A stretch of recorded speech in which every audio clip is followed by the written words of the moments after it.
please Mrs. Hunter. I am so excited to introduce you all to 22.5 The Fin, presented by Truist. We are so excited to see each and every one of you. But of course, we know you're all here to see the real stars of the show. So put your hands together for the Sea Lions of Pier 2.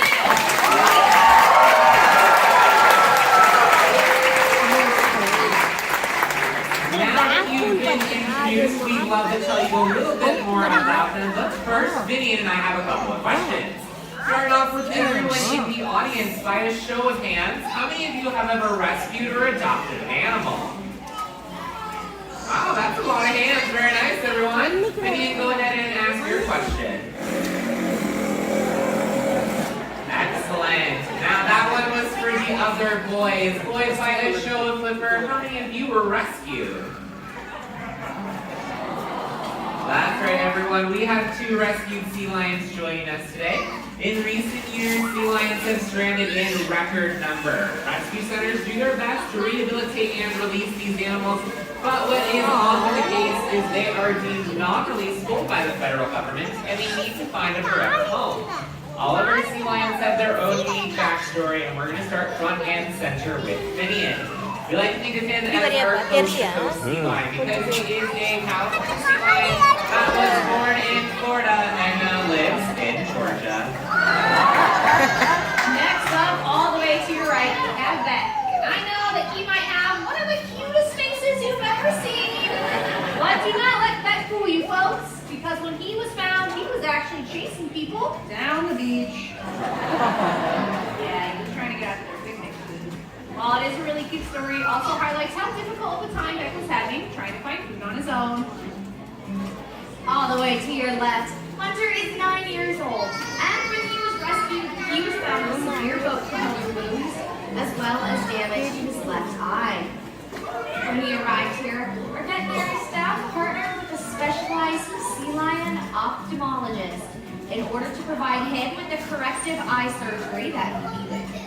On his 4th and final stranding, he was rescued in Huntington Beach, California, which is how he got his name Hunter. And though Beck and Hunter may have had a tough start to life, they have been given a second chance and joined Finian at their forever home right here at Georgia Aquarium. Questions that we've got answers. These are frequently asked questions from our hotline here at 22.5 The Fin. 1-800-SEA-LIONS. 22.5 The Fin. 22.5 The Fin. We get all kinds of questions to our hotline and on social media, asking us about our sea lions and their amazing adaptations. So we thought it might be fun to go ahead and answer some of those top questions. Starting off with number 1, what does a sea lion do all day? Well, these animals will spend hours, if not days at a time, looking for their fish. So when you find them on land, they tend to be in positions that look a lot like this. Yeah, not doing a whole lot. They tend to rest and relax, soak up that sunshine, and make sure they are in tip-top condition for their next hunting trip. Now, speaking of hunting trips, do any of you have any idea what sea lions like to eat?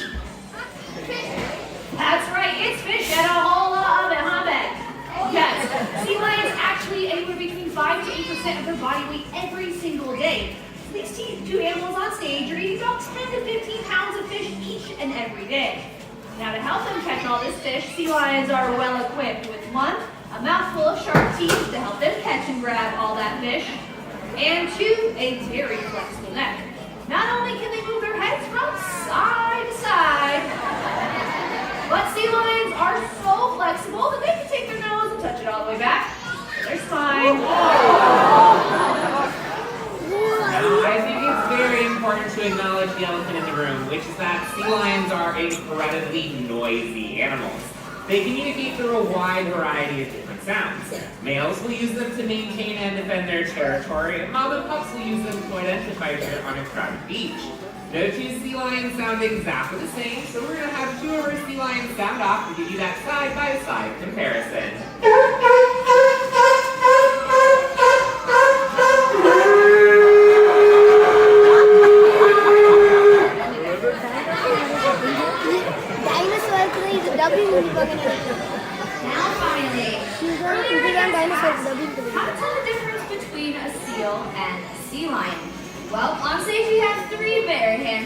sea lion, so we'll go ahead and point out a few ways to tell those two closely related species apart.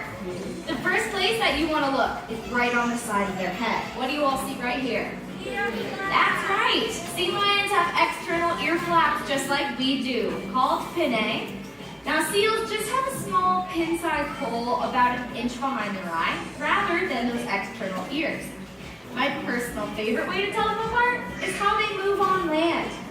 Sea lions have a rotating hind tip bone that they can use to tuck their hind flippers underneath their bodies. This allows them to move forwards on all fours, but it's even better for taking things in reverse. Seals, on the other hand, are not able to rotate those hind flippers underneath them. So when they move along the ground, it looks a little bit more like this.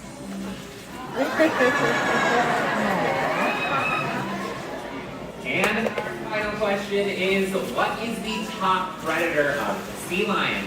Now, as much as I would love to tell you, it looks like Becca's very eager to show you. Let's play a game of charades. When you know what he is, go ahead and shout it out.